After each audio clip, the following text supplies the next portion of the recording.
They say some moments haunt you forever. Not the loud ones. Not the kind that shatter windows or end with slammed doors.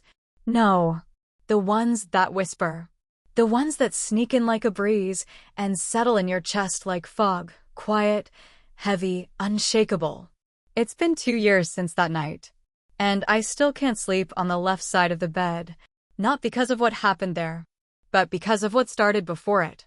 Before anything physical. Before any touch. Before any kiss. It started with something so much more dangerous: being seen. You know that look someone gives you when they really see you? Not the version you perform.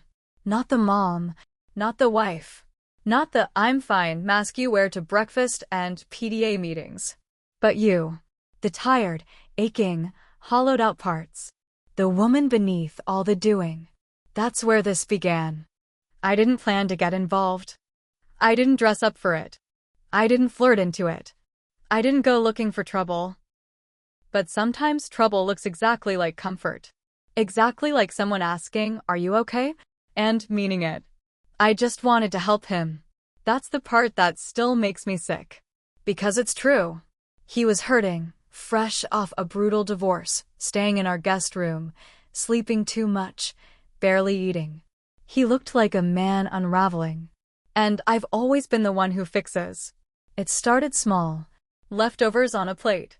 A folded blanket.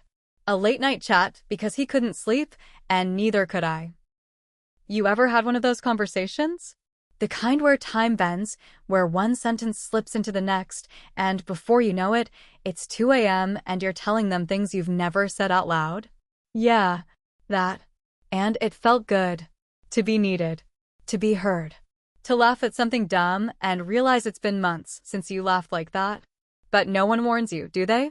No one says, be careful who you comfort. Be careful where you pour your tenderness. Because kindness has a current. And when you're starving for connection, even crumbs feel like a feast. I thought I was being strong. But I was just lonely. So lonely. And when you're lonely, you start mistaking warmth for love. You start reading between the lines. You start listening harder when someone says your name, like it's something precious, not something expected. I kept telling myself it wasn't a big deal. It was harmless. I was helping. I was just being nice. But the truth? No one tells you how fast helping turns into holding. How holding turns into hiding. How hiding becomes a habit. And once you're hiding something, you're already too far gone. I know how this sounds. I know what you might be thinking. But I need you to hear me when I say I didn't set out to break anything. I was just tired of being invisible. And he looked at me like I wasn't. And that's where the real danger starts. Not in the bedroom, but in the moments before. The quiet. The glances. The pauses between words. Because betrayal doesn't always wear a red dress or come wrapped in sweat and urgency. Sometimes it wears a sweater. Sips tea. Sits on the edge of a couch and says, "You deserve more than this." That's how it started. And if you've ever been there, if you've ever felt seen by the wrong person at the right time, then you already know. It never stays innocent for long. Subscribe to Heartfelt Tales Unfold. Because this is where silence becomes story. And where broken hearts finally speak. He moved in after the divorce. Just for a few weeks, they said. But what he brought with him wasn't just a suitcase, it was silence. And I knew that silence too well. The kind that fills a room even when no one's speaking. The kind that settles in your bones. Familiar. Heavy. I'm 34. Married for 9 years. 2 kids. A decent house. A decent life if you just look at the pictures. But I was tired. Not just from the kids or the chores. Tired in my soul. The kind of tired you don't talk about. The kind that builds slowly until you don't even recognize the woman brushing her teeth in the mirror. I've always been the fixer. The one who smooths things over. The one who says it's fine even when it's not. My husband, he's not a bad man. He's just not present. Always working. Always distracted. Always somewhere else even when he's in the room. We stopped talking about real things a long time ago. Conversations became schedules. Touch became routine. I don't remember the last time he looked at me like I was me, not just someone managing his life. So when his cousin showed up, heartbroken, freshly divorced, eyes full of pain, I saw myself in him. Different stories, same ache. He was quieter than I remembered. Stayed in the guest room mostly. Didn't eat much. Didn't say much. But when we crossed paths, something unspoken passed between us. Recognition, maybe. That invisible thread that connects two people who know what it's like to feel alone in a full house. He never overstepped. Never flirted. But there was a softness in the way he listened. A slowness in the way he responded. Like every word mattered. And maybe that's what got to me. Because I was used to being background noise. A moving part in everyone else's machine. But with him, I felt like a whole person again. Not someone's wife. Not someone's mother. Just me. I'd hear him in the kitchen late at night. Microwave humming. Cabinet doors opening. Sometimes I'd go down too. Pretend I needed water. Or tea. Or anything that gave me a reason to stand next to someone who noticed me. He never asked why I was awake. But he'd pour me a cup anyway. And we'd sit. Not saying much. Just breathing in the quiet. The house during the day was full of noise, kids yelling, phones ringing, laundry machines thumping. But those nights? They were still. And in that stillness, I started to feel things I hadn't felt in years. Not attraction. Not desire. Just warmth. Like standing in sunlight after months of winter. He never touched me. Never crossed a line. But there was a way he looked at me when I spoke. Like what I said mattered. Like he saw past my tired eyes and into the parts of me I'd forgotten how to name. That kind of attention, it does something to you. Especially when you've been starving for it. And I didn't tell anyone. Not because I had something to hide. But because I didn't want anyone to ruin it. Not even me. At night, when I lay next to my husband, I'd close my eyes and wonder, when did we stop reaching for each other? And why did it take another man's silence to make me feel alive again? It was late. The kind of late where even the clocks seemed quieter. Everyone was asleep. Except us. I heard him moving in the kitchen again, mug clinking, kettle hissing, and I went down, same as always. But this night felt different. He didn't just hand me the tea. He waited. He looked at me for a long time, like he was weighing something heavy in his chest. Then he said, "She told me I was too much. Too sensitive. Too quiet. Too needy. She said she couldn't breathe around me." His voice didn't shake. But his hands did. Just a little. He sat down at the table, fingers curled around the mug like it was the only thing holding him together. And he started talking. About the divorce. How she stopped saying goodnight. How she stopped looking at him. How she once turned away when he cried and told him to man up. He talked about therapy. About the meds he stopped taking. About the nights he drove around with nowhere to go because the house felt colder than the outside air. I didn't interrupt. I just listened. And he noticed that. You could tell. In the way his shoulders dropped. In the way his words slowed, like he was finally breathing right for the first time in months. Then he looked at me, really looked, and said, "You don't judge. You just sit with me like I'm not broken." I don't know what came over me. I reached out, touched his hand, just meant it as comfort. But he didn't let go. And neither did I. It was only a second. Maybe two. But in that tiny moment, something passed between us. Not passion. Not lust. Just presence. And when you've gone so long without being seen, presence feels like love. Even when it's not. We didn't kiss. We didn't say anything else. We just sat there, palms touching like two people holding on to the edge of something they don't want to name. Eventually, I stood up, said goodnight, went back upstairs. But I didn't sleep. I just stared at the ceiling and thought about how easy it had become to lie to myself. That night didn't end in bed, but something else ended my resolve, my certainty, That quiet belief that I could control where this was heading. Because after that night, the rules changed. And deep down, I think we both knew it. I told myself I was just being kind. That's all it was.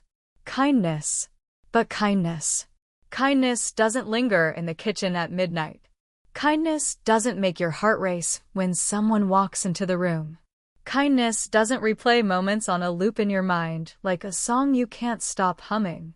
Still, I clung to that word like it could save me. Like if I called it kindness, it wouldn't become something else. A few days after that night, I planned a family dinner. Just us. I lit candles, set the table, tried to recreate something that used to feel like home. My husband texted 20 minutes before it started. Stuck at work. Order something. Sorry. That was it. No call. No question about the kids. No apology that sounded like a real one. I stared at my phone until the screen dimmed. Then I turned it face down and sat at the table with 2 empty chairs. He came in quietly. The cousin. Took one look at the food, then at me, and didn't say anything. Just sat down across from me. And ate. He didn't ask why my eyes were red. Didn't press when I barely touched my plate. He just stayed. Like he knew I needed someone to.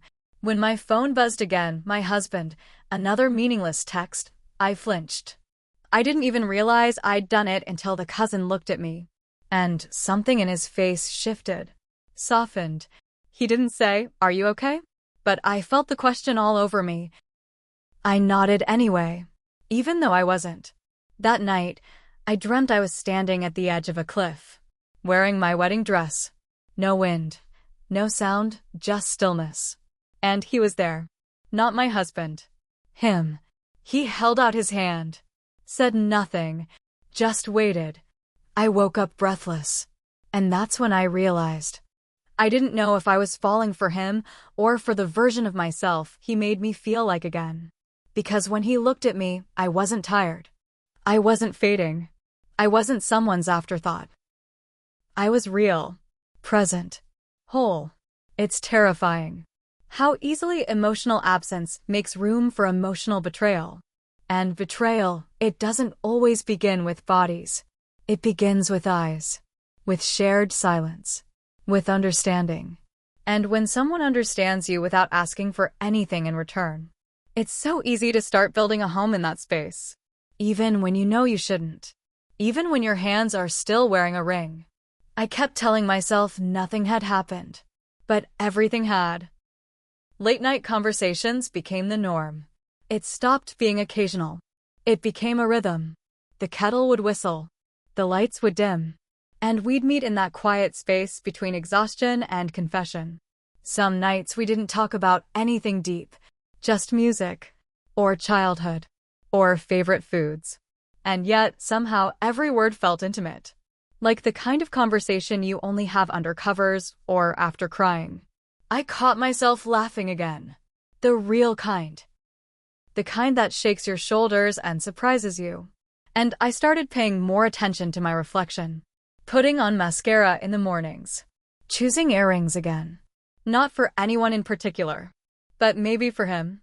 Maybe for me. I wasn't sure where the line was anymore.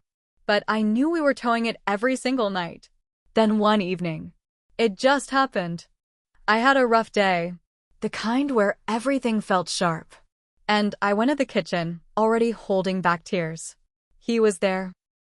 Leaning against the counter like he was waiting for something. But maybe he just knew. I don't remember what I said. Just that it broke. Whatever wall I had left. And I let myself cry. Really cry. He didn't say much. He just stepped forward and pulled me into his arms. And I didn't pull away. It was supposed to be a hug. A simple, human comfort. But we didn't let go. We just stood there. Holding. Breathing. Saying everything we weren't allowed to say. Without a single word. That was the first time I realized how far we'd gone. Without going anywhere. The next morning, he made coffee before I could.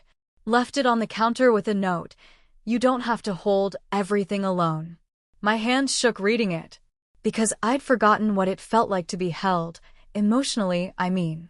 A few days later, I was chopping vegetables, and he leaned in to grab something from the top shelf. His arm brushed mine, and he froze.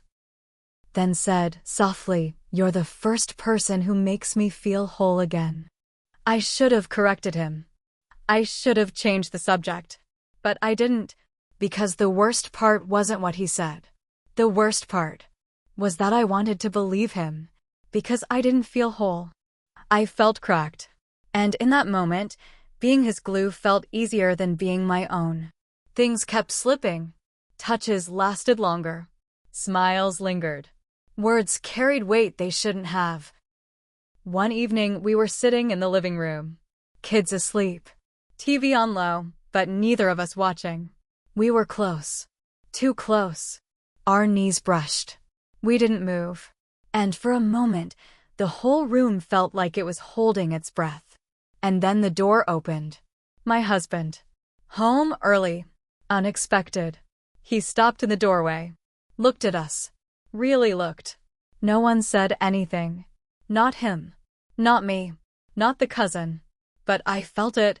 The shift. The temperature change. The unspoken question burning in his eyes. We weren't doing anything wrong. But we weren't doing anything right either. That was the first time I felt scared. Not of being caught, but of being seen for what I was starting to become. It was raining. The kind of rain that soaks through walls. The kind that hums through the air like a warning. The lights flickered around 8. By 9, the power was out completely. The house sank into darkness, soft, quiet, pulsing. The kids were already asleep, tucked in and unaware. Their night lights dead. Their rooms still. I lit candles in the kitchen. The glow was warm, flickering, like the kind of light that knows how to keep a secret. He came in holding a blanket and 2 glasses of wine. Didn't say anything, just nodded toward the living room. I followed. We sat on opposite ends of the couch at first. But the silence between us didn't feel empty. It felt full. Full of everything we hadn't said, and everything we were afraid to admit. The rain drummed harder on the windows. The wind pressed against the walls. And in that small cocoon of flickering candlelight, it felt like we were the only 2 people in the world. He looked at me. And for the first time, he didn't look away. His voice was soft when he said it. "What is this between us?" I swallowed hard. Tried to laugh. Tried to turn it into something light. But I couldn't. Because it wasn't light. It was weight. Weight I'd been carrying in my chest for weeks. "I don't know," I said. And it was the truth. Because I didn't. He moved a little closer. Not all at once. Just a shift. The blanket brushed both our knees. His hand rested between us. Close. Waiting. I should have stood up. I should have said, "This can't happen." But I didn't. Because I didn't want to. He leaned in slowly. Like he was giving me every second to stop it. And I didn't. When his lips touched mine, it wasn't rushed. It wasn't desperate. It was reverent. Like we were burying everything we hadn't said in that kiss. All the ache. All the loneliness. All the silent hunger. It didn't last long, but it felt endless. When we pulled apart, we both looked down. Not in shame. Not yet. But in realization. Something had broken. And we couldn't unbreak it. We didn't go further. Didn't touch more. Didn't speak for a while. He stood up first. Said goodnight like the words still meant something.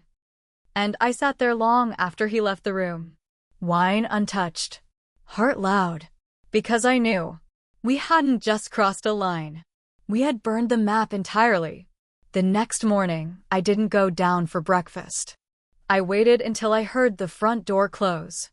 I needed to be alone in the silence before the day began. He had already left. No note. No coffee waiting. No candlelight. Just gone. And I felt it. The emptiness. The echo of a kiss we never should have shared. I couldn't look at myself in the mirror. Couldn't stand the sound of my own breath. Everything suddenly felt louder. My footsteps, my thoughts, my guilt. I avoided him for the next 2 days. I made excuses, kept busy, took the kids out more often, stayed in my room once they were asleep. And still, every time I passed the guest room, my heart clenched. My husband started noticing. He asked me if something was going on. Said I seemed distracted. Asked if I was okay. But not in the way someone really wants an answer. Just the surface-level concern of a man who'd been gone for too long and was only now realizing something was slipping beneath his nose. I told him I was tired. That the power outage had thrown me off. That work and the kids were a lot. He nodded, like that was enough.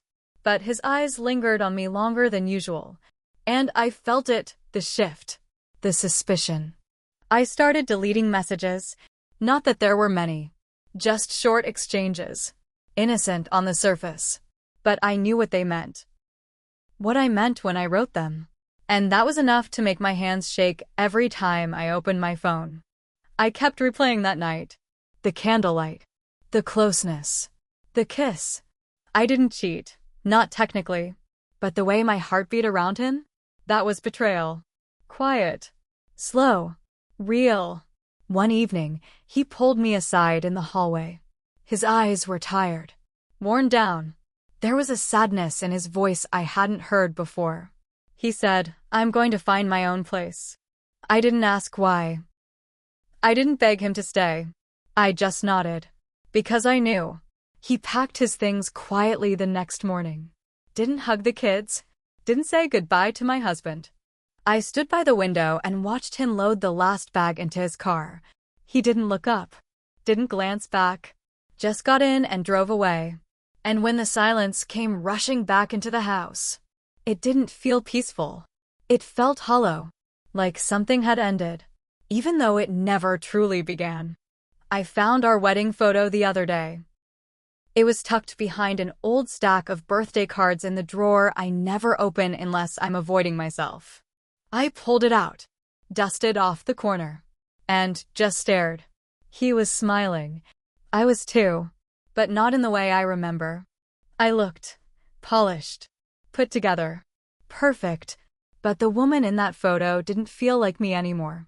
She felt like a version I created for everyone else. The girl who said yes because it was time, because it looked right, because she thought love was showing up, doing the work, keeping the peace even when it didn't feel like peace inside. I stood there, holding that photo, and asked myself something I'd never dared say out loud. Did I ever love him? Or did I just stay because I thought that's what love was supposed to look like? I don't know. And maybe that's what scares me most. I haven't spoken to his cousin since he left. Not a text. Not a message. Not a sign. And yet, he's everywhere. In the empty kitchen at night. In the way I hesitate before answering my husband's questions. In the part of me that still checks the driveway, without meaning to. I miss him. Not just the man. But the feeling of being noticed, heard, held without being touched. But more than him, I miss me, the version of myself he pulled to the surface. The woman who laughed louder. Stood taller. Felt alive. Even just for a little while. He made me remember that I wasn't always tired. That there was once light in me, not just function. And that's the thing I keep coming back to. I wanted to help him. And I couldn't resist. But the truth? He helped me too. More than I ever expected. More than I can explain. He helped me realize that love without attention isn't love at all. It's duty. It's survival. It's a slow erasing of the self. I don't know what I'm supposed to do now.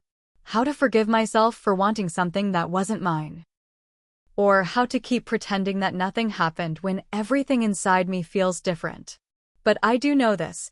You can be faithful in action and still feel like a traitor in your heart. You can stay and still feel gone. And you can kiss someone once, just once, and never feel whole again without it. Have you ever tried to help someone? Only to realize you were the one being saved? That's the part no one talks about. How sometimes the rescue doesn't come with sirens. Sometimes, it's a glance across a room. A shared silence. A hand on yours for just a second too long. And before you know it, you're standing in a place you never meant to be, but don't want to leave. So I'm asking you, not as someone who has it all figured out, but as someone still untangling the threads, have you ever crossed a line in your heart, even when your body stayed behind it? Have you ever let someone in, not because you wanted to betray, but because, for the first time in so long, you finally felt seen? Drop your truth in the comments. No judgment. Just a space for honesty. If this story stirred something in you, if it echoed even a small part of your own, subscribe to Heartfelt Tales Unfold. The next tale might be the one you've never dared to say out loud. Some betrayals don't begin in bedrooms. They begin in empty kitchens, in silent glances, in kindness left unguarded. I don't know where he is now. I don't know if he thinks of me. I don't know if he ever wonders what might have happened if we'd gone further. Or if he carries the same quiet ache that I do. But I know this. You can love someone and still be lonely. You can stay and still feel lost. You can want to help someone and still end up breaking things you never meant to touch. He came into my life when I was unraveling, and I thought I was doing the saving. But sometimes, the line between comfort and collapse is paper thin. And we don't see the fire until everything is already warm. Not every fire burns bright. Some just smolder in your chest for the rest of your life.